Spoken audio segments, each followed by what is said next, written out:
بسم اللہ الرحمن الرحیم الحمد للہ والصلاة والسلام علی سیدنا رسول اللہ صلی اللہ علیہ وسلم۔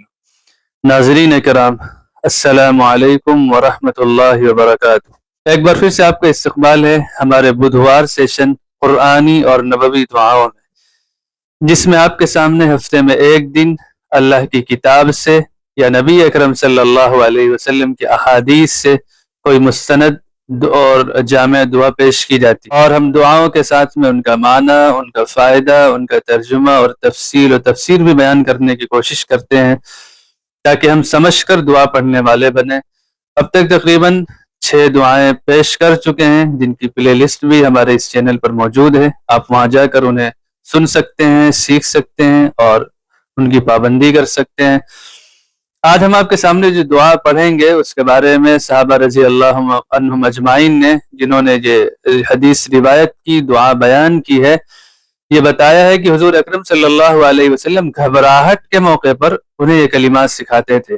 یعنی کوئی ڈر پیدا ہو گیا یا کسی چیز سے انسان گھبرا گیا، اس کے اندر ایک عجیب سی کیفیت پیدا ہو گئی، تو اس وقت یہ کلمات انسان پڑھ لے تو انشاءاللہ اسے عافیت ملے گی اور وہ ڈر، وہ خوف اور وہ گھبراہٹ ختم ہو جائے گی۔ کلمات یہ: اعوذ بکلمات اللہ التامہ، میں پناہ مانگتا ہوں، پناہ چاہتا ہوں اللہ کے مکمل کلمات کے ذریعے، یعنی وہ کلمات، اللہ کی وہ صفات جو مکمل ہیں، کمپلیٹ ہیں، جن میں کوئی نقص اور کمی نہیں۔ اور پھر آگے کس چیز سے پناہ سکھائی گئی؟ من غضب اللہ، اللہ کے غضب سے، کیونکہ اللہ کا غضب ایک ایسی چیز ہے جس کے بعد انسان تباہ اور برباد ہو جاتا ہے۔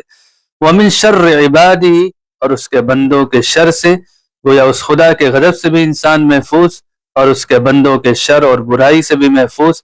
پھر آگے ومن ہمزات الشیاطین، اور شیطان کے خیالات اور وسوسوں سے، وان یحضرون، اور اس بات سے کہ یہ شیاطین ہمارے پاس آئیں اور ہم تک پہنچیں۔ گویا اللہ کے مکمل کلمات کے ذریعے ان 3-4 چیزوں کی پناہ مانگی گئی۔ اگر ہم آپ ان کی پابندی کریں گے تو اللہ کی ذات سے امید ہے کہ ہر طرح کے شر اور برائی سے محفوظ رہیں گے۔